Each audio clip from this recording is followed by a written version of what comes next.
Hello,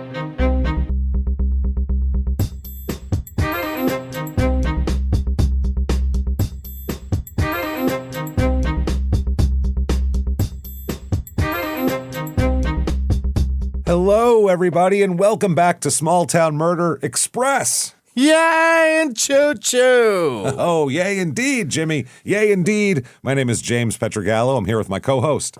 I'm Jimmie Wissman. Thank you, folks, so much for joining us today on another episode of Small Town Murder Express. All aboard the murder train. Yeah. Pulling away from the station. We have a wild one for you today, as usual. When are the expresses not crazy? When are the regulars not crazy? They're all crazy. They're murder stories. Just the thought of how it started. Going to be crazy right there from the start. Before we get into that, very quickly, definitely head over to shutupandgivememurder.com. What's there? Get your tickets for live shows, everybody, including, well, it's going to be this weekend if you're listening to right this, now. Right when it comes out. Nashville, February 21st. Let's go. Get in there if there's still tickets left. Also, March 6th in Durham. March 7th in Atlanta. Let's go. Get in there, get those tickets, and then the March 21st is Your Stupid Opinion show in Phoenix at Stand Up Live. Come out and see us. Shutupandgivememurder.com. Also, get yourself Patreon. Do yourself a favor. Patreon.com/CrimeInSports is where you get all of the bonus material. Anybody $5 a month or above, you're going to get everything we put out immediately upon subscription. Hundreds of back bonus episodes. New ones every other week. One Crime and Sports, one Small Town Murder, and you get them all. This week, what we're going to give you is, for Crime and Sports, we're going to do Dead Cyclists Part 2. Yeah. Who knew that cycling is the most dangerous sport that's ever existed? It's crazy. There could be a sport that's literally like catapulting people to see how much farther they would go, and it would be less dangerous than cycling. It's insane. The guys that train it and do it like for a hobby, they're brave people, because I see them constantly in traffic. Oh, they're going to get killed. Yeah, all out of their right? minds. Out of their minds. Then for Small Town Murder, let's get into some conspiracy talk and some what happened talk. We're going to talk about Kurt Cobain finally what happened there. I've had a lot of people asking about that, and we've had a new investigator, a new private investigator come in recently and have some stuff. So we're going to talk about it and see what we think. Right? New theory. Well, not really a new theory, just kind of I guess we'll talk about it during the show. It's all that Small Town Murder. Do that, definitely. That is patreon.com/CrimeInSports. And you get all the shows we put out. Crime and Sports, Your Stupid Opinion, Small Town Murder, all ad-free with your Patreon. Ad-free. And on top of all that, you even get a shout out at the end of the regular show. So you get that too. You get everything. Patreon.com/CrimeInSports. We're crazy. We're giving it away. We can't have inventory on the shelves. That's what it is. Take it all. Just take it all. That said, I think it's time, everybody, to sit back. I think it's time to clear the lungs here. Let's do that here, and let's get ready to shout. Arms to the sky. And let's all shout. Shut up and give me murder.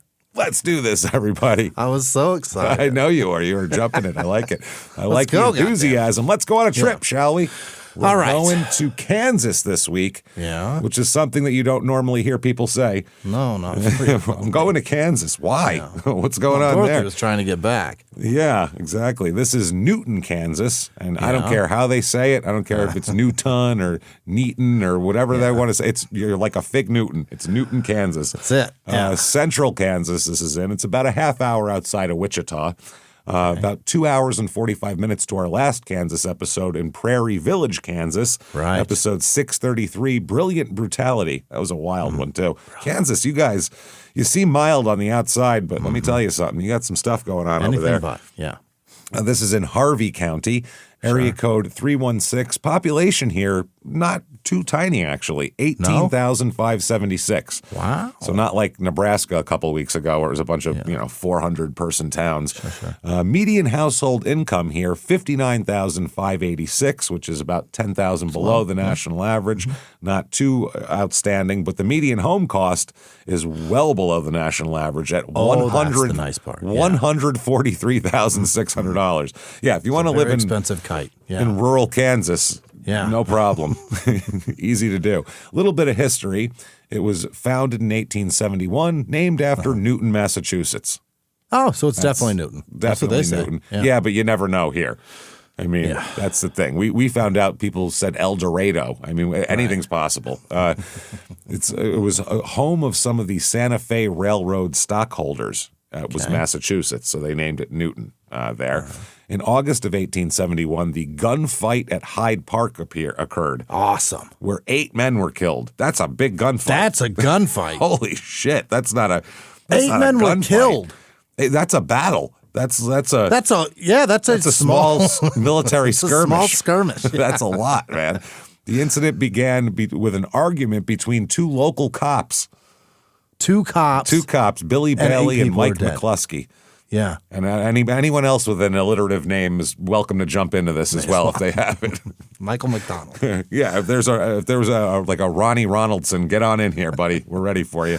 This is amazing. Because of this, Newton became known as bloody and lawless and, quote, the wickedest city in the West. Wow. That's awesome. That sounds Dodge cool as City's shit. in Kansas, isn't it? Yeah, it is. It is. Yeah. Yeah, Dodge City. But this was, I mean, Dodge City had Wyatt Earp and people shooting people, but you didn't have cops starting major gun skirmishes with each other. That's wild.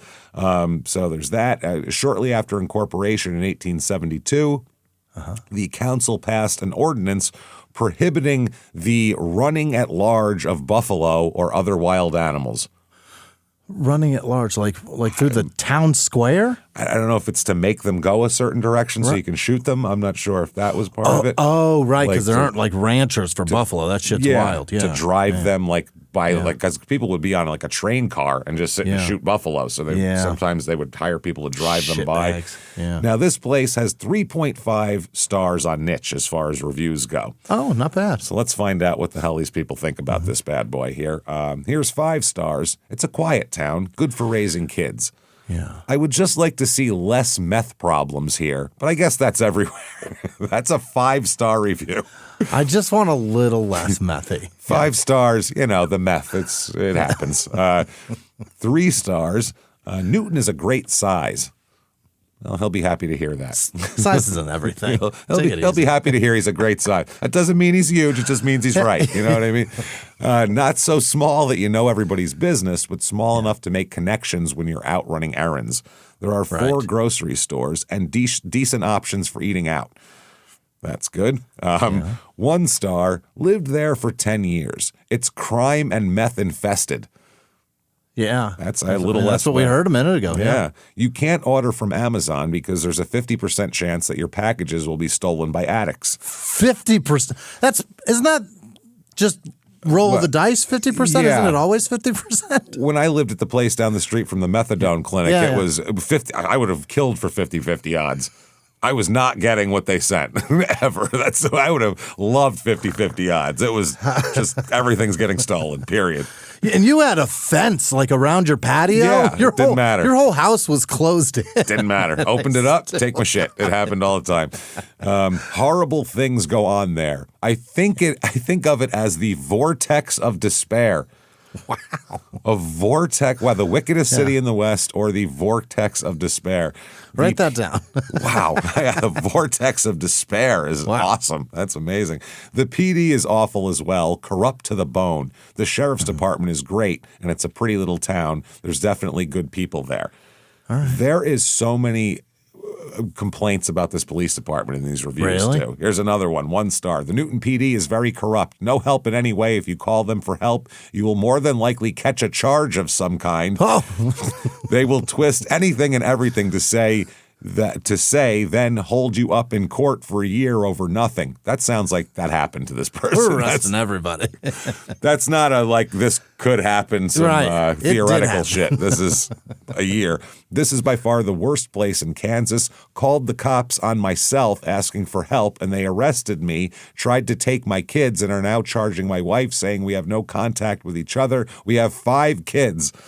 And not even the DCF took our kids, so why the hell does Newton think that they can over that town? There's no punctuation in that entire review, by the way. Called the cops on myself, and I faced I don't know. There's a lot going on there.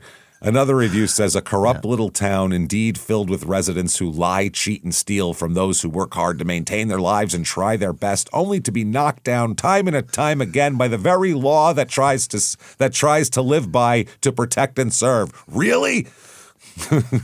They're crying for help, James. We got to help them. Holy shit, Newton, you This guys place are in exists trouble. in America. What is going on? Cops are shooting at each other.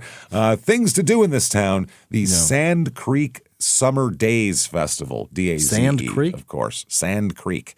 So that's what they're doing. They're having concerts and food and rides and, bullshit, basically. They call place, though. They call it, quote, good old Midwestern family fun. Okay. Is Kansas Midwest? Yeah, that's still it's the plains, but it's still the Midwest. Yeah, especially eastern Kansas, definitely, I would say. There is a skateboard competition, which I didn't expect. Okay. That's pretty good. There's a kickball game, a community kickball game, apparently. There's concerts. There is a live mural, a cardboard regatta. And what is that? We've talked about this before. You make shit out of cardboard and float it. Make little boats out of cardboard. Oh, like a boat? Okay, all right. Yeah, one of those things. I was going to say regatta sounds water, right? Yeah, that's like a boat race type of deal. Okay. Live performances, sometimes on Sunday is one of them. They get the coveted. That's a band? They get the coveted 10 a.m. slot that we all go for as performers. At 11:20, the High Flyers will be coming out. 12:30, the Great Brain Freeze. Oh, no. It's all local. Yep. And then the headliner is the Bethel Performing Arts. So probably kids singing here. That's not great. Oh, there's a couple others too. The Hall & Oates Project. Okay. Cover band. Then there's a Toes in the Ice competition. I don't know what that is. Okay. Yeah. That's in the middle of the summer. And then the Yacht Grooves Band. They just play like Michael McDonald and Jimmy Buffett over and over again. A bunch of yacht rock. Bunch of shit yacht rock. So there you go. That said, let's talk about some murder. What do you say? Ooh-wee. Good. Let's get into this. Okay. If not, I'm going to kill somebody. Yeah, I gotta get out of this town, man. This place sucks. This place is rough. It's the vortex of despair, Jimmy. What do you want? It's terrible. Let's talk about a lady first here. Here is Rhonda Lou Schmidt with a DT, Schmidt. Later on, she'll be Kriebel, but we're going to go with Schmidt for now. She's born August 21st, 1957, born in Newton. She's Newton born and raised. Vortex of despair, poor lady. Her parents are Robert and Mary Lou Schmidt. She grew up here. She attended local school here. She, like every other kid in this town, basically. She goes to college and meets a young man named Von Andros Schmidt. What? Von Andros Schmidt. Yeah. That guy is, that's a man. I'll tell you something. Or I'm sorry, Kriebel. Did I say Schmidt? Schmidt I was like, wait, what? Kriebel. Von Kriebel. Okay. Wow, right. That is, and I'm thinking, that doesn't sound right. Too many Schmidts. This is all about Schmidt today. All about, it's a totally different movie. About Schmidt. Kriebel here, Von Andros Kriebel. They start dating in the late 70s when they're in college. They get married in 1980. So she's now Rhonda Lou Kriebel. And could you get a more German name than Von Andros Schmidt? Good Lord. He's going to be like, he's going to have like a monocle. Yeah. He's going to be like it's Kriebel. The guy after Glass Joe and Tyson's Punch-Out. That's who he's going to be. That guy. Anyway, they have a Midwestern life, man. He works in Wichita. Okay. Half hour away, as we talked about. They have 3 daughters, and it's a happy environment. These two like each other. Rhonda and Vaughn like each other. Beautiful. Yeah. They get along. They seem to, everybody says, all the kids say they had nothing but fun and activities and always laughter in the house, everybody said. Love it. Yeah. Like all the friends that would come over, kids' friends would be, they like going over there because it was like a happy house. Yeah. Real happy house. Wait till he has to pay for 3 weddings. He's not going to be happy. Not going to be happy about that. Yeah. He's like, luckily, that was then. That'll be going away by the time they're adults. Good. So Rhonda was a stay-at-home mom, so she could be with the kids. She also worked in nurseries. She taught Sunday school, helped with preschool programs. She was into the Christian Women's Club, and all that kind of thing. She was. What's Vaughn's gig in Wichita? What's he do? Not sure exactly what he does. Some kind of business, but he's doing okay. Deal. Yeah, he seems to be doing all right here. The family don't seem to have any financial pressures or anything like that we know of anyway. People always describe Rhonda as a really nice and kind person. Sure. A Midwestern lady who has 3 kids and wants to be a mom, and she's a very nice lady. Sunday school shit, yeah, nice lady. She, they said her wedding was beautiful, and they talked about how the holidays at their house were wonderful and full of laughter and all that kind of shit. So that's nice. Mid-May 1994 here. Let's go there. There is a Christian Women's, I want to call it Christians Women Club, and that's not how it is. Christian Women's Club meeting at a restaurant. This is at the Newton Inn. So they're all gathering. That's the restaurant, and they're going to have a big meeting here. They hold regular meetings there, and they're normally given a reduced rate for their meals because they're a regular thing. That happens. Standing arrangement, whatever. For some reason, on this day, the restaurant gave them a bill for full price. Okay. Rhonda was not having it. She was not having this shit. And apparently she's in charge of dealing with that. Yeah. Not happening. Yeah, not today. You're not getting me. So according to what happened, according to people at the inn and according to other people that were there, Rhonda asked to speak to the manager about the bill, which seems reasonable. Yeah. I mean, there's a bill issue. That's who you talk to. This is wrong. Let's talk to the manager. So they said the manager just stepped out. He's not here right now. So they sent over a waiter to the table to deal with it. Yeah. You deal with it and figure out what's going on. Now, this waiter's name is Matthew Murphy. What happens is an argument between this waiter, Matthew Murphy, and Rhonda. They have a big old fight about this bill. I don't understand. This needs no escalation. Like, from his point of view, these are regular customers. They come in all the time. It's a bunch of church ladies. Let's not have a screaming argument. And then from their point of view, we come here all the time. Let's not act like assholes. So neither of these people have any motivation to fight. It makes no sense why they're fighting, honestly. Apart from this guy wants a bigger tip because the bill's bigger. Well, Matt's not even the guy that did the serving, right? No, it's just the guy they sent over to try to smooth things over. He's just been here the longest. He's the guy. Well, he's kind of like a assistant manager-ish too, type deal. Yeah. So whatever, front of house type of guy. So anyway, they ended up arguing. Rhonda's yelling at him, and from what I understand, I don't know if she's yelling, but she's explaining her situation. The Matthew Murphy had to recalculate the bill. So he said, okay, that's the deal. He goes back, he fixes the bill.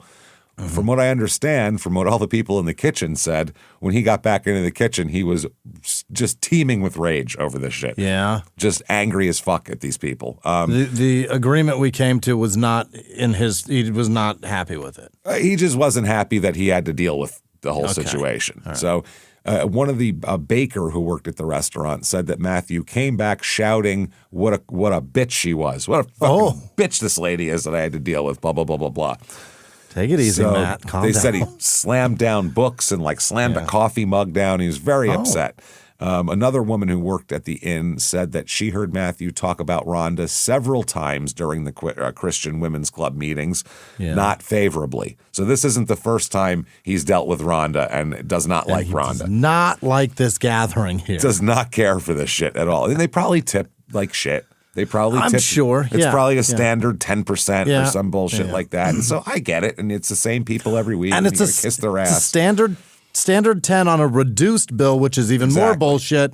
I'm putting out just the same amount of work for way less money. This is fucking dumb. And I bet they want everything to be just right all the time. And so, I mean, that's fine. But I get it. I've been a waiter, so I understand. It's fucking hard. It's the worst to deal with people like that. But understandable.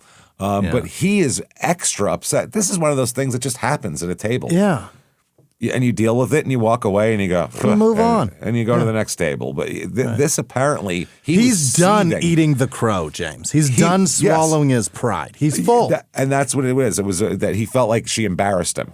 So he was upset about that. Okay. So about a week later, Friday, May 20th, 1994, Rhonda takes her two oldest daughters, an 8-year-old and a 6-year-old. The 6-year-old's name is Natalie, on a field trip to Wichita. She goes on, it's a school field trip. She's a chaperone. Her youngest daughter, who is like preschool age, is dropped off at grandma's house. So there you go. About 2 to 2:20, somewhere in there, Rhonda returns home to her house in Newton with 6-year-old Natalie and Natalie's 5-year-old friend. Okay. So we got the got two a little play kids. thing, yeah. The 8-year-old had returned to class with her schoolmates, and the youngest is still at grandma's. So it's Rhonda, little 6-year-old Natalie, little somebody 5-year-old else's friend. kid. Yeah. Rhonda's scooping the girls' ice cream. What a great day for these kids. They got to go on a field trip. They're getting mid-afternoon ice cream. This is awesome. So they're sitting in like a booster seat type high chair situations because 5, 6-year-old girls are still pretty small. Sure. And they're eating ice cream and they're having a good time and cartoons are on and all that kind of shit. Now, about 3:20 to 3:30, somewhere in there approximately, the friend's mother here arrives at the home to pick up her daughter. Yeah. She knocks on the door, rings the doorbell, nobody answers. Oh. Rhonda's car's in the driveway. The front door is unlocked, as no one locks their doors in this town, by the way. Yeah. It's a non-locker town. So she figures maybe Rhonda took the girls to the store or something or whatever. So, they're not here at the moment. So she just goes home. She starts calling the house to see when she'd get back. Every couple minutes she calls and no one ever picks up. She calls again. She calls again. She's just waiting. So by 3:30, in the 3:30 to 4 o'clock time period, this woman is now starting to get a little bit worried. Yeah, it's been an hour and I'm looking for my kid. It's your 5-year-old too. If it's a 14-year-old, you go, who knows? Maybe it's a kid's 5. You want to know exactly where a 5-year-old is at all times. So she contacts Rhonda's husband, Vaughn. Old Vaughn Andros Kriebel here. He's over there in Wichita. He's in Wichita. It's about 30 miles away. Now, Vaughn says, well, I'm 30 miles away. You're closer than me, but let me call some family members that are close in the area and see if they can go over. So they call up a cousin here that lives nearby, and his name is Kevin. Some sources have him listed as a different name, but I think it's Kevin. It doesn't really matter. So at this point, before Kevin gets there, the 8-year-old daughter arrives home from school. Oh. She finds the house locked now. Now it's locked. Front door's locked, which it's never locked. So she's like, what the hell? So she just shrugs and goes over to say that, but yeah. Yeah, she goes over. She goes, what the fuck is this? What's this fucking bullshit? Huh? What are we locking fucking doors now, Ma? Come on. Nobody gives me a goddamn key around here. I got nothing over here. I don't got a garage door open. I got no Where key. am I supposed to go? Fucking people breaking my fucking couillons over here. I'm trying to get in the goddamn house. I want that to be all that you said. Trying to get in the house over here, you fucking...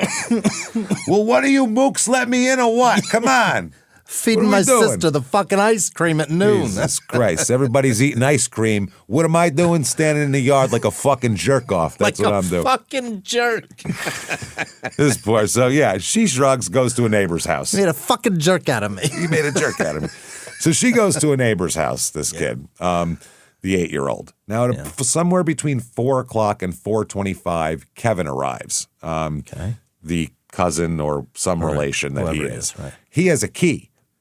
Oh. He's the you know how you always give it to him, but not the kid that comes home? Not the kid. Well, you don't give an 8-year-old a key to a house. You don't? Fuck no. This is going to end up on a playground somewhere on the ground. Kids are not responsible to hang on to things that are important like a key. I suppose, yeah. I wouldn't give an 8-year-old chapstick. That's not coming back to the house. It'll be gone by the time they get home. Both of my kids have had keys to my place since the divorce. One was 8, one was 10. Okay, I could see. They still have them. I wouldn't give them those. They've done all right. 8-year-old a kid. I wouldn't. They beat the shit out of a couple of phones. They don't do anything now, though. They get them going on an iPad. Kids used to go run around outside and shit. That's the key's getting lost. They've broken like 7 goddamn phones, but they got the key. You can give a couch kid a key. That's fine. You can't give like a playground kid a key. That's not going to work out. Couch kid. I'd have lost a key in 3 seconds when I was a kid. So Kevin arrives. He lets himself in. He yells for Rhonda. Nobody answers. He notices her purse is on the counter. Well, he's like, okay, that's a good sign. She must be close by if her purse is there and her car is here. Her keys and her wallet and everything are right where they should be. Yeah. And we know that because he dumps her purse out, which is Wild. a strange move, correct? Is that odd? Usually you look at the purse. Yeah, I wouldn't dump it out like it's weird. Yeah. So it's very strange. She's just not here for some reason. He's looking around. Then he hears something. He hears faint, muffled crying. Yeah. Like little tiny voices of crying. He's like, what the fuck is that? What is that? Where's that coming from? Like if you heard like an animal outside in a tree, you'd be like, what is that? So he hears it coming from upstairs. So he runs upstairs and follows the sound to the room that it's coming from, and it appears to be coming from behind a closet door. He opens the closet door. There's two little girls in there. There's 6-year-old Natalie and her 5-year-old friend are sitting in the closet together. Yeah. And they're bawling, crying. Kevin's like, what's wrong? And all Natalie can get out is, the bad man hurt mommy. Oh, boy. That's not good. So Kevin calls 911 right away. And the dispatcher tells him, hey, stupid, get the girls and get the fuck out of the house, number one. You don't know. Don't touch anything. Whatever you do, don't dump anybody's purse over. That's very important. Don't Don't touch a goddamn thing. And get out of the house with the kids. I've already and wait licked outside. everything. Yeah. Well, my DNA's on everything. So. So they go wait outside, and so that's where he stopped, is that bedroom, got the girls, went out. As soon as 911 told him to get out, he went out, and he went out in the front yard, basically, in the middle of the day. At about 4:30 p.m., Newton police arrive. There's a Detective Walton here, who's going to be kind of overseeing this whole thing. He's among the first on the scene, and he said this was about as bad of a thing as he's ever seen in his life and on the job here. They search the whole house and don't find anything until they get to the master bedroom. Okay. They open the door and they find Rhonda, and she's dead. She's dead. She's on the bed. She's bound, gagged, and a bloody mess. Really? I mean, it's horrible. There's blood soaking her hair and the bed, blood spatter on the walls. Really? Pictures are covered. It's terrible. One eye is swollen shut. Wow. Her clothes are partially removed. Now, they said the room wasn't ransacked. There was a few drawers open, but not full-on ransacking. All right. Rhonda's wrists and ankles were tied behind her with pantyhose. So they hog-tied this poor woman with pantyhose. Her own pantyhose that were taken from a drawer. Her mouth was sealed with white masking tape from a roll found in the dresser. This is weird. Yeah. A white tube sock was knotted around her neck as a ligature. Her right eye was swollen and discolored. Bruises were inside of her mouth and on her legs. There's pieces of torn underwear next to her body. Okay. So everything that has been used on her came from inside this room. Didn't bring anything home. Yeah. Didn't know. There's nobody brought anything here. The pantyhose, her tape, her socks, all this shit. Wow. Now they find that Rhonda was struck in the head 13 times with a heavy blunt object. Ooh-wee. It said something like a mallet. Okay. So this is a brutal, absolute, whatever. brutalize this woman. I mean, this is overkill. This is ridiculous. Her skull is fractured in every way you can imagine. God damn. So this is a small town, and shit like this doesn't happen. Church lady dead on the bed with her kids in a closet very often. So the county attorney shows up to the scene. Really? Yeah, they're real interested. Mary McDonald, she shows up and said this has to be somebody very bold that did this. Yeah. Because the county attorney is on site. On site, yeah, they are. Wow. She knows this is going to be her case, and she wants to get a feel for it. And like I said, this doesn't happen all the time. So you hear something like this, and it's not just, two crackheads stabbed each other to death or something, or, two cops had a shootout like back in the day. Everybody. But they said this had to be it's broad daylight. Yeah. Beautiful day. There's ice cream. Yeah, residential neighborhood, 2 children in the house. Like this is a particularly bold person. Very brave. And the kids saw him, and the kids are alive. That's the thing. That's strange. So they said this had to be someone who did this before, or someone who knew her and had a specific reason to be here. There's got to be something. So outside, they find some evidence because inside they're not finding a whole lot of evidence. It's only shit that was in the house. So there's not a lot to connect it to except in the house. But outside, they find right beneath the living room window, scattered all throughout the grass below the living room window, cigarette butts, tons of them. Tons of them. Bunch of cigarette butts. This is a big Somebody been picture sitting there a while, huh? Yeah, this is a big picture window that looks directly into the house. Yeah. So it's Richard Ramirez style, basically. Just watching and smoking. Watching, smoking, stalking. And nobody in the Kriebel house smoked. There's no ashtrays or anything. Yeah. It's not a smoking house. So someone stood out there smoking for a long time. It's an interesting choice, right? To be watching something while smoking. Because, I mean, that's a halo of scent that you're giving off. Scent. You can see it. It's, it's you an can odd see choice. And smell that for strange thing. I mean, quite a ways. I would say so. I mean, in 1994, you're going to smell smoke coming from a lot more places. It's a good point. It's a great point. Now, the grocery store. Yeah, everywhere. Yeah. Yeah. Under the bed, and this almost gets missed actually, but it's found kind of in the last sweep of the bedroom. They find a pair of aviator-style sunglasses with teardrop-shaped lenses. Yeah. Now, they go and they make sure, they said, does this belong? Because they figure it's probably Vaughn's or somebody, but it doesn't belong to anybody in this household. So they're like, okay, this is the only outside thing that we found in the house is this, these sunglasses. So then they need to know what happened, and the only person who can give an insight to what happened is a child. Is a 6-year-old. Yeah. And luckily, a 6-year-old is a lot more together than a 4-year-old. You can ask a 6-year-old questions, and they'll give you a narrative. Shit, and they'll give you some shit that they don't realize that they're giving you some shit, but they're giving you everything. You know what I mean? It might be a rambling narrative. Yeah. It might be a rambling narrative, too, where there might be, you might have to tell them to slow down. But you got to chase them. They'll have it. Oh, yeah. They'll get it. Yeah. For sure. It's like a cat. You have to hey, come over here. No. Get back. Yeah. So Natalie says shortly after 3 p.m., there was a knock at the door. All right. These neighbors come over all the time and stuff, so knocks on doors aren't a big deal around here. Not a big deal. She said we wouldn't even ever check the peephole. Most of the houses don't even have a peephole, they said, in this town. It's people just open the door. That's it. So that's crazy. I don't even do Isn't that wild? I didn't even come near the door thanks to the fucking doorbell apps. No. And even if I didn't have a doorbell app, I'm not expecting anybody. Don't really care who's at the door. I'm not answering it. Whatever you got, leave it there and go away. I'm not answering you. If I know you would have told me you're coming. Otherwise, I don't need this. So Rhonda had told the girls, keep eating and she'll be right back. She walked to the front door, opened it, and returned to the hallway. Natalie said this time followed by a strange man.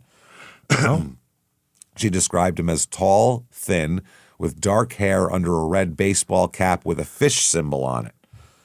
And they're like a fish, like a bass or a fish like this. Jesus fish? They ended up figuring out it's a Jesus fish. Ha! I'm getting real fucking good at guessing. It's a Jesus fish, yeah. Well, I mean, what other kind of fish is it going to be, though, honestly? I mean, it could be a lot of things. It could be like a bait shop hat or something. Yeah, it could have been the fucking the fish hat from The Sandlot. Yeah, but I think we all know what's going on in Kansas. It's a Christian fish. So also he was wearing sunglasses.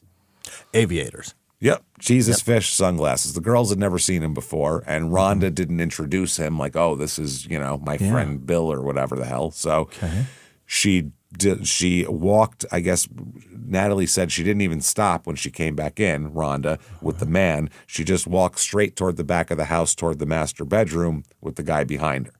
Huh. So Natalie said, and this is a 6-year-old talking, something felt weird.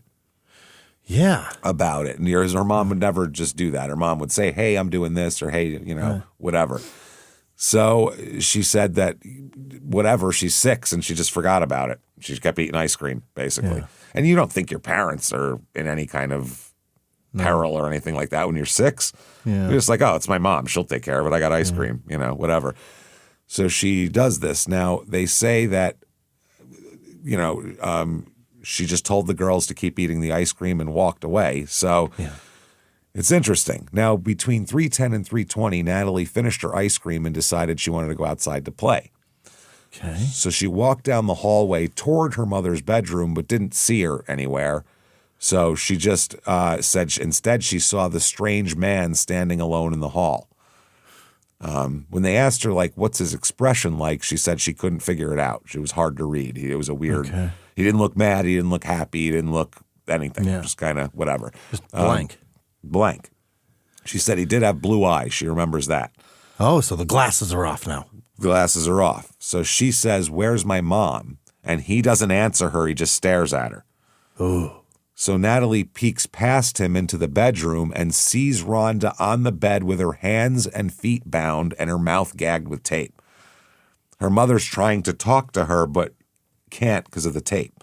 So she's... Oh, my God. And I'm sure she's saying, run the fuck away. Get out now. of here. Run, get out of the house, go to the neighbors. But she can't. So at that moment, the man, there's this, imagine that uncomfortable moment of...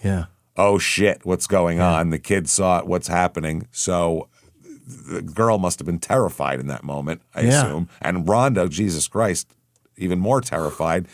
The man grabs Natalie and carries her down the hallway. Imagine the fear Rhonda's feeling for everything right now. He also then grabbed the 5-year-old friend, brings them both upstairs, and shoves them both into a closet in Natalie's room and slams the door. Okay. So that's why they're in the closet. Whew, that was a lot of anxiety. Yeah. So about 3:15 to 3:25 here, they're in the closet, and the girls hear sounds. They hear heavy thuds. Oh, God. It's like something hitting something else. They said they heard 7 or 8 bangs. They said they thought it was that Rhonda was being shot. They thought their mother was being shot because they just heard these loud bangs. That loud, yeah. She was not being shot. The gunshots were the sound of the impact. That's how hard. Wow. Somebody was beating this poor woman.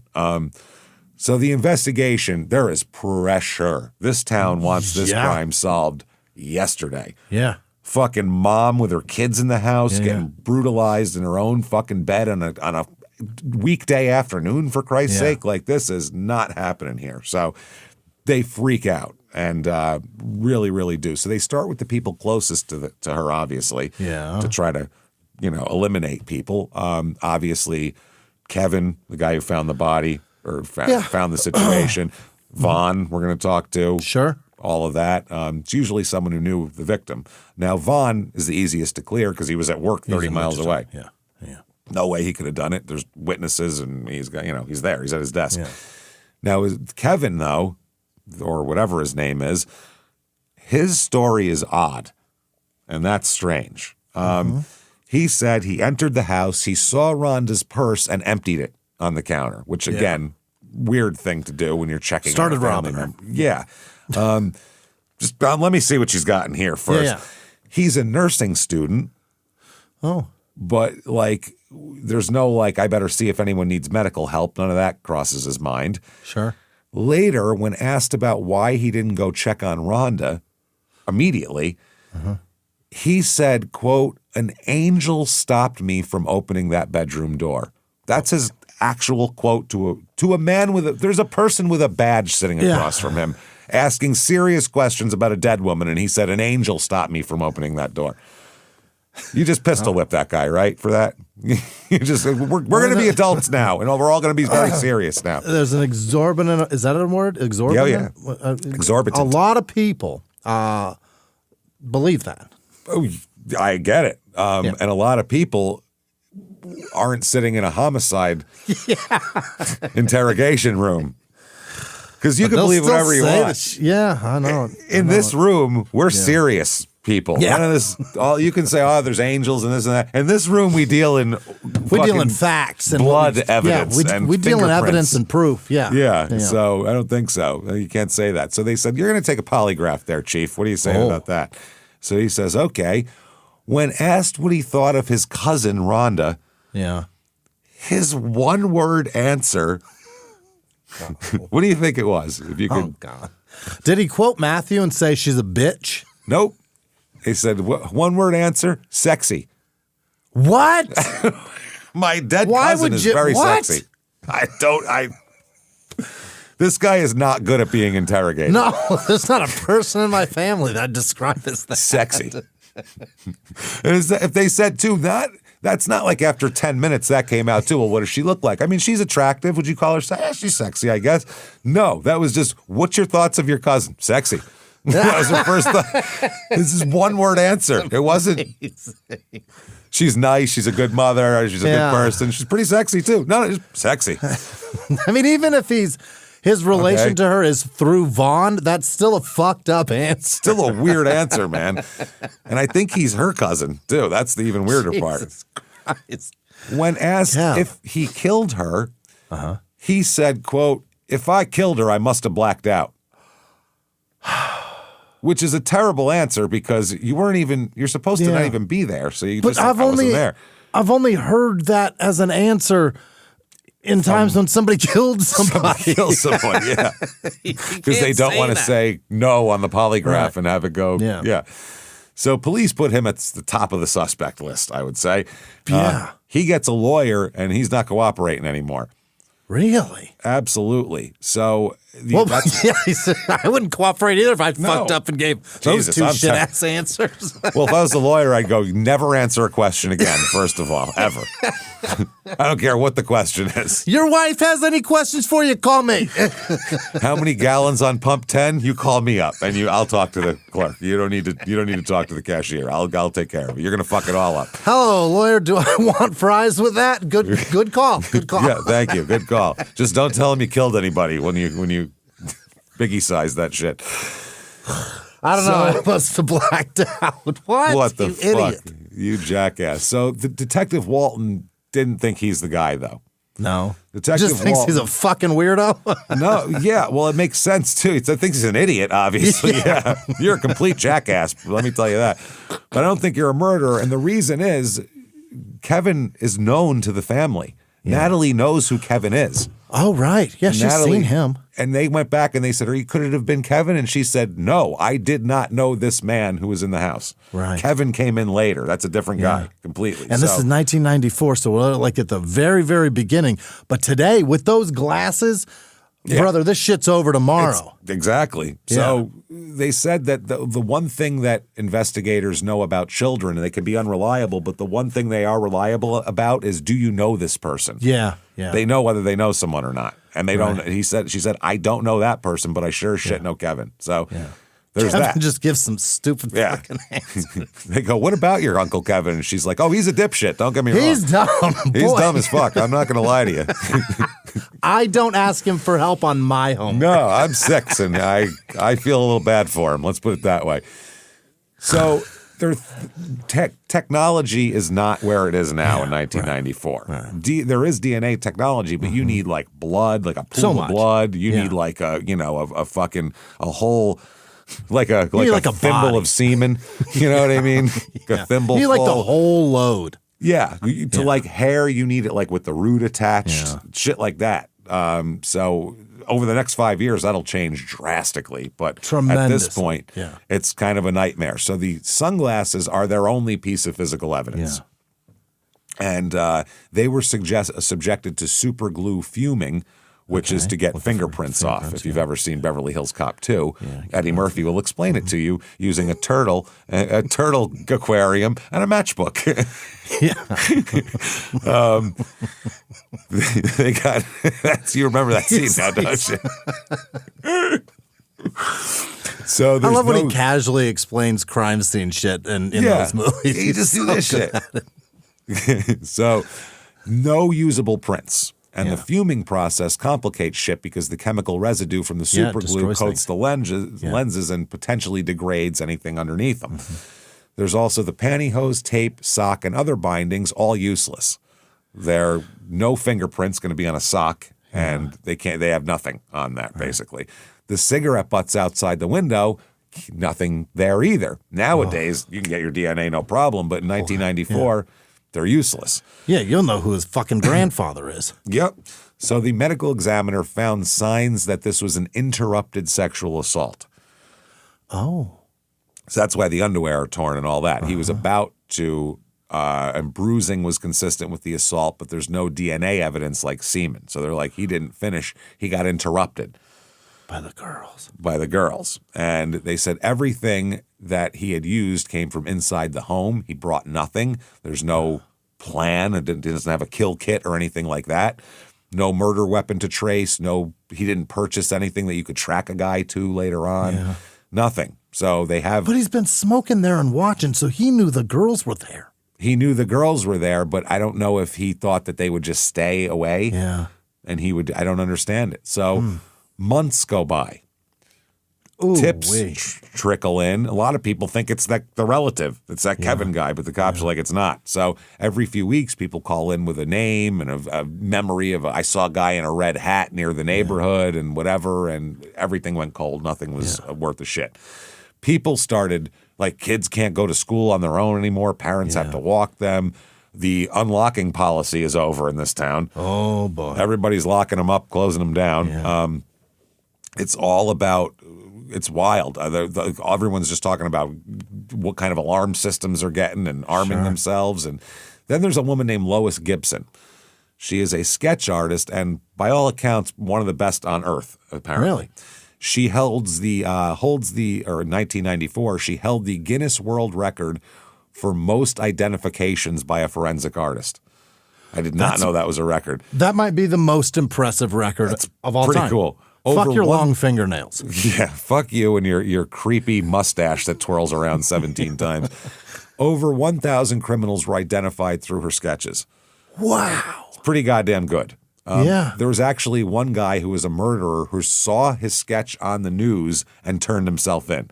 It's too good. I'm never getting away with it. You nailed me. He's like, fuck, that's me, man. Shit. Jesus Christ. Shit. Who was it, the Night Stalker? Yeah. Well, that was by smell. We found a guy who smells like a goat. It must be him.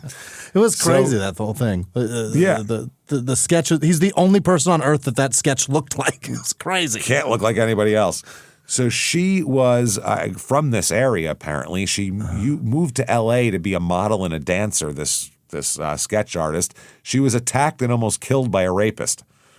Wow. So she went back to school to get a Bachelor of Fine Arts from University of Texas, then went to the FBI Academy Forensics Artist course and became the Houston PD's forensic sketch artist in 82.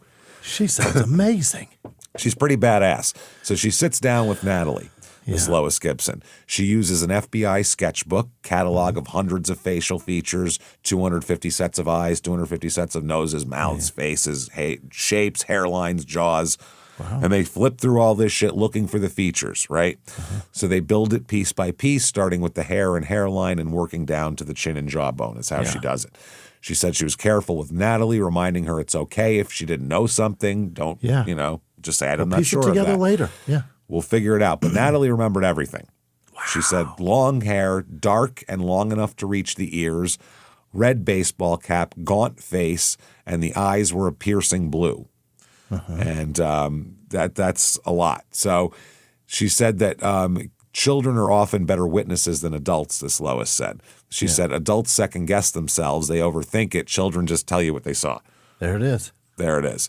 So the sketch is everywhere. It's on grocery stores, the post office, you name it, all over telephone poles. It's everywhere. Tips are pouring in. None of them lead anywhere. For more than a year, nothing happens. Jesus. September 16th, 1995, Janetta Jody McCown. She goes by Jody. She's 30 years old. She works the streets, is what she does here in Wichita on South Broadway. She got into a car with a John in the early morning of September 16th, 1995.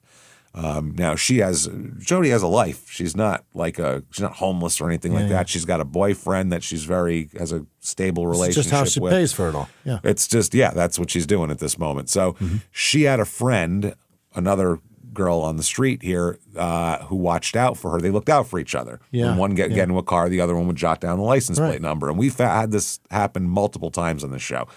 And the Pretty Woman Kit, that's what she did. Yeah, and we had it a few weeks ago on a show that happened. So anyway, her friend wrote down the license plate number. This was a man who approached Jody and offered $200 for an overnight stay, which was more than she even charges for that. Really? Yeah. So it's a little strange. And her friend told Jody not to go, but Jody said, it's $200. I'm going. Yeah. So she wrote down the license plate number. Now, Jody had also told her friend, about a man who had been hanging around, who was sitting in a car parked outside her friend's apartment looking for cocaine at one point. Oh. So that was the night before Jody disappeared. Sure. So there's been a creepy guy hanging around. So they have the license plate number. This Jody never comes back. She disappears, gets in the car, and never comes back. Yeah. But they have the license plate number, and her friend calls the cops and says, my friend disappeared. Yep. Here's the license plate number. So they trace the license plate. It comes back to a man named Matthew Murphy. Stop it, Matt. Remember Matt? Matt, you fuck. Did I get you another refill on that iced tea? Yeah. It's yeah. Yep. Who the police quickly discover is not even Matthew Murphy. What? It's actually a guy named Chester Higginbotham. What a wild name. That's why I went by Matthew Murphy. Why did he do that? We'll talk about it. He lives in Newton, Kansas. Matthew Murphy, by the way, isn't just some bullshit identity. He has a driver's license, a marriage certificate. He works at his job under Matthew Murphy. He's married under Matthew Murphy? His wife calls him Matt. His coworkers call him Matt. Everybody calls him Matt. No one knows his name is Chester Higginbotham. Chet, what's going on, buddy? Okay.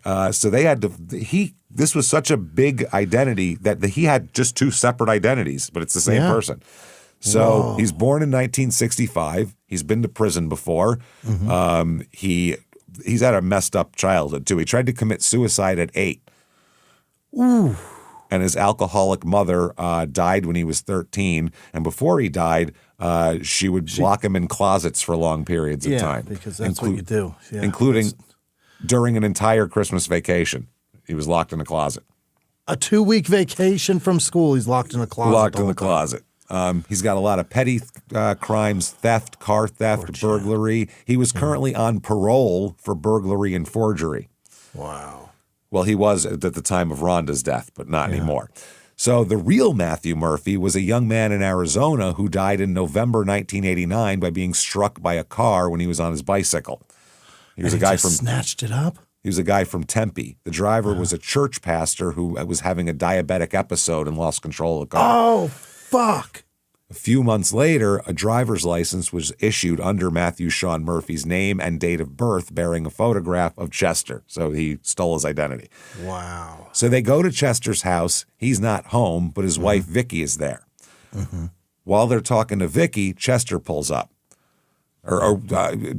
Chester pulls up. Fake Matthew, yeah. Fake Matthew. He approaches the officers, appears cooperative, offered to come to the station. Yeah. They search his home and storage shed that he rented nearby, where he would keep cars that he worked on. Okay. They were looking for signs that Jody had been there. They're only investigating Jody at this point. Right. That's the only thing they're thinking about right now. So his wife, Vicky, was born and raised in Newton, and she had no idea that his name was Chester Higginbotham whatsoever. None. And he's made himself like 10 years younger by doing this too. Wow. Absolutely. They met because she was a convenience store clerk when he started coming in, going by Matthew Murphy, buying soda and snacks and shit. And she said that he flashed a smile that, quote, just did it for her. Really? Just did from behind that counter, boy. That's all that can get it? In the glow of that green light giving you a total. That'll be $7.42. That little light coming off there. Those pearly whites just reflect that 738. Man, I tell you what. So they dated for like 6 months. He proposed. They got married. She said everything was great. But then after a few months, he turned into a different person, an angry drunk, apparently. All right. She tells everybody and others that know her, say Vicky's very meek, so she never pushed back, and which is why he looked for someone like that. That's why he likes her, yeah. Yep. She told police that 2 nights before Jody disappeared, Chester went out with a friend. He was supposed to be back by 10:30 or 11. That time came and went. She got worried, so she got in her car and drove to the storage shed, the place she knew Chester hung out sometimes doing work on cars. Yeah. She pulled in, and Chester came out, rushing out to greet her, she said. As they talked, she could see through the car windshield in his car that there was a person in the front seat. A blonde female slumped over and not moving. What? Yeah. She asked Chester, hey, who's your friend? Who's she? Yeah. He said, oh, it's a friend of a friend. which is not, if that's your wife, that is, if I told Sarah, okay, she was looking for me, and she came looking for me and found me, and there's some blonde chick slumped over in my car, and I was like, oh, it's a friend of a friend. That wouldn't be the last question about that we were talking about. Is your friend's lap where she slumped over? Why is she there? Why is she doing that? Yeah. He said she had too much to drink, so I'm taking her home. In the shed. All right. Okay. Vicky said the woman didn't move the entire time she's there. Didn't look up, didn't shift, didn't breathe as far as Vicky could tell. Yeah. So Vicky left without asking any more questions. She is meek. Wow. That is beyond meek. Wow. I mean, he could be balls deep in a chick in the living room, and he'd be like, oh, it's a friend of a friend, and we're doing this. Just go in the bedroom. I'll be there in a minute. She'd be like, okay, this is crazy. So Chester came home about 15 minutes later. They went to bed and never discussed it again. She never brought it up again. I've never been in a relationship that wouldn't come up 12 times a day for the next 10 years. Until you had a satisfactory explanation for that, that's going to keep coming up. Yeah, and there will be no sleep that night. Unless a gift shows up for her that I needed that person to participate in me procuring said gift. Yes. Dude, totally. So she didn't want to say anything there. Now, police go to the storage shed hoping to find Jody's body, but they don't. And by the way, Jody's blonde too, so that helps. So they find items that made it a little more suspicious. They found nylon rope, duct tape, and zip ties in a storage shed.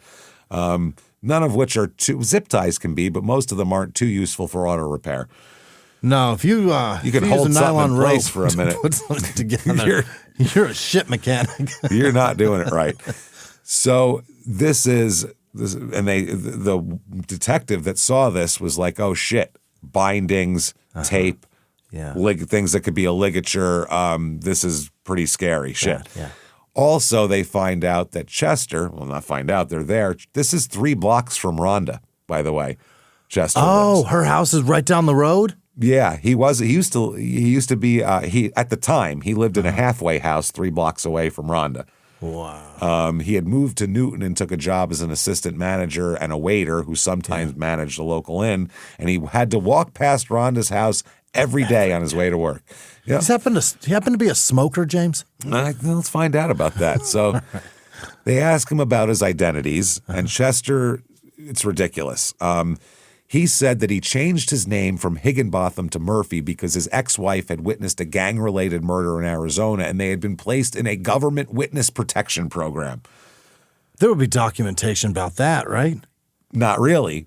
It's a federal, that's a closed door, so not a local police force. Hell no, they're not going to be able to get that. But his ex-wife, his actual ex-wife, said, I knew him as Chester Higginbotham. He changed his name when they moved to Oklahoma. She said, I've never witnessed a murder, and definitely was never in the witness relocation program. I don't know why he's doing this. All a lie. Yeah. Chester admits he picked Jody up that night. He said he gave her $50 for, for go around. Yeah.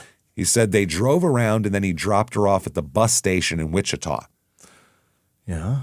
Problem is, first of all, she lives in Wichita, so where's she going? Well, yeah. And second, the bus station wasn't open at the time that he claimed he dropped her off there.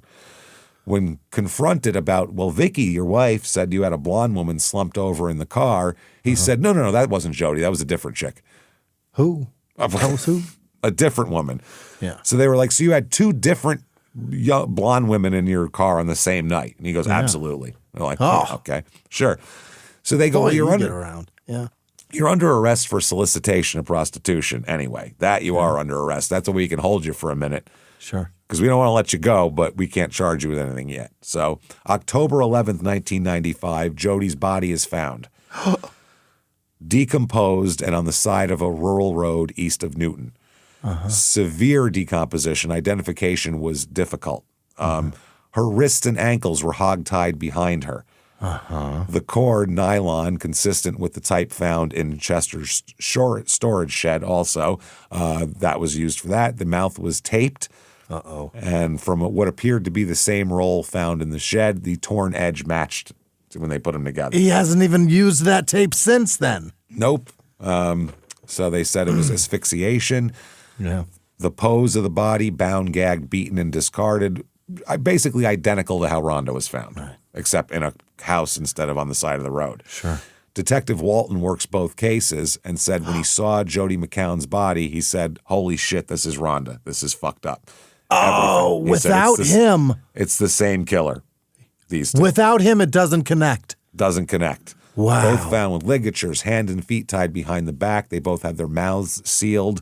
They both had indicators of sexual motivation without completed sexual assault. Wow. They were both controlled using materials found at the scene or brought in by the killer, improvised restraints rather than a pre-purchased thing or a kill kit or something like that.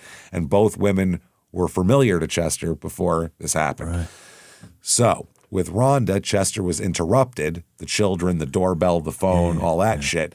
So he had to kill her quickly and get out of there. With Jody, he had as much time as he wanted. Right. Still he had her alone. No. He took her to the storage unit he had all night, is what he thought, and then Vicky showed up and fucked that one up too. Yeah. Now, the sketch is identical to him. The only difference is he has shorter hair now, but it's a fucking match. I mean, it's him. So police go back to Vicky. Yeah. And they say, your husband's suspected of 2 murders now. And he said, let me ask you this. What kind of cigarettes does he smoke? Bingo. And it's the same kind, same brand found outside the window. That is a problem. When you got yourself a taste for a specific cigarette, it's going to get you every time. Yep. They said, did he wear sunglasses? And she said, yeah, aviators. God, this man does not change shit except his name. They also found out he came to work the weekend after the murder with a swollen eye. Oh, she got him. She got him. Oh, yeah, she's fighting back. And also, when the composite sketches of the murder suspect were published in newspapers, Chester's co-workers at the inn said that he made numerous comments that the police didn't know who they're looking for or what they were doing and they'd never find the real killer. Oh, my God. October 25th, 1995. This is 2 weeks to the day after Jody's body is found. Yeah. Vicky's marriage to Chester is annulled by a judge. She's done. She said that the marriage was a fraud. She didn't even know his real name. She's not even married to it's not even him on the fucking certificate. 96 is the trial for Jody because the evidence was more recent and everything's cleaner and more recent. So they can't get him for the death penalty because apparently when this happened, Kansas didn't have the death penalty reinstated quite yet. So she's going to seek the hard 40 sentence, which is a minimum of 40 years without parole. Which is worse? Hard 40 is brutal. So they build the case on the rope, the tape, the zip ties, the matching duct tape. They also have the drawings. They found drawings in his residence, Chester's residence, of women, including a drawing of a vagina and drawings that bore resemblance to Jody, including a matching tattoo that she had. What? Yes. Sketched her tattoo, drawing vaginas. Vicky testifies about the blonde in the car, the bus station lie, Chester admitting he picked Jody up that night. The defense, all they had to argue was inconsistencies. It's not even what the vagina looks like. Look at it. I mean, he's got the clit on the bottom. You can't have that. That's crazy. It's all upside down. It would be so confusing. The verdict is guilty of first-degree premeditated murder and kidnapping. God damn. The judge says, you, sir, may fuck off. Hard 40. 40 years mandatory. Crazy together. For the murder, plus consecutive 49 months for the kidnapping. Okay, so another 4 years.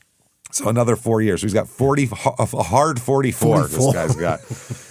He appeals in 98, but they affirm it, no reversible error.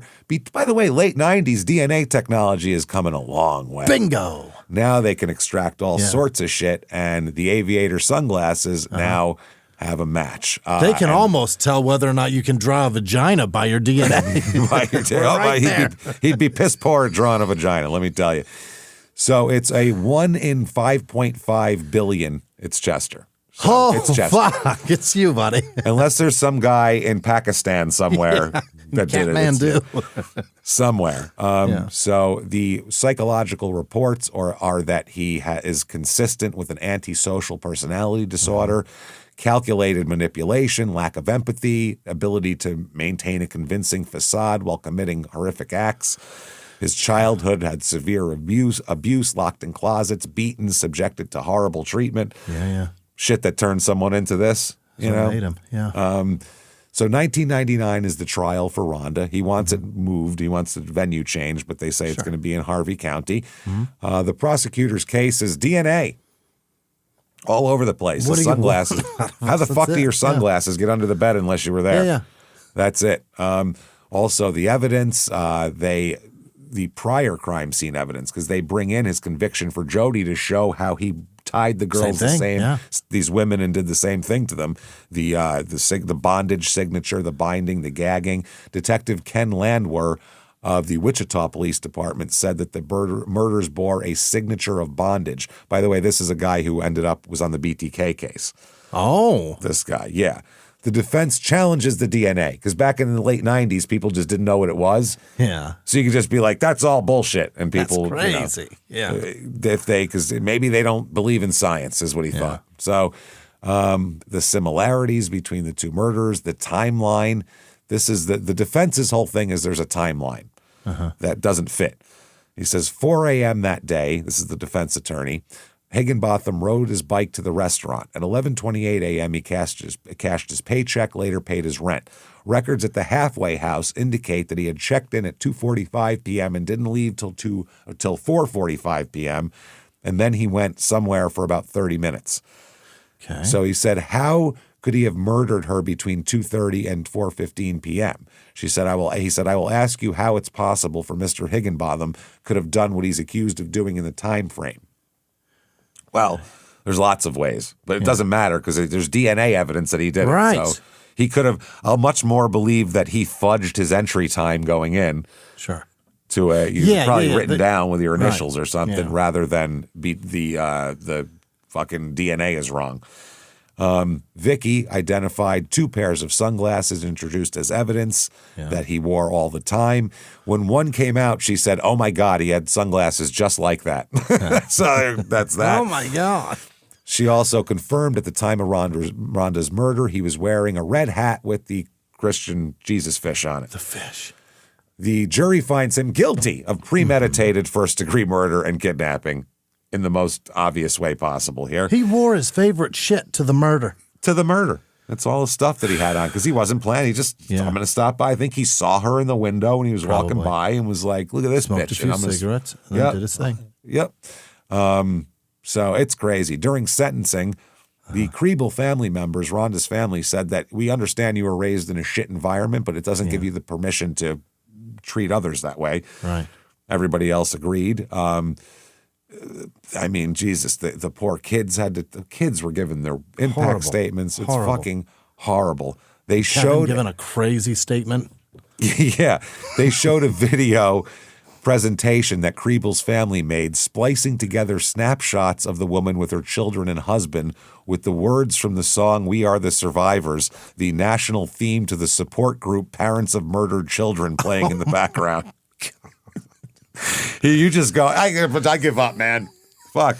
This is the people version of the ASPCA. Fuck.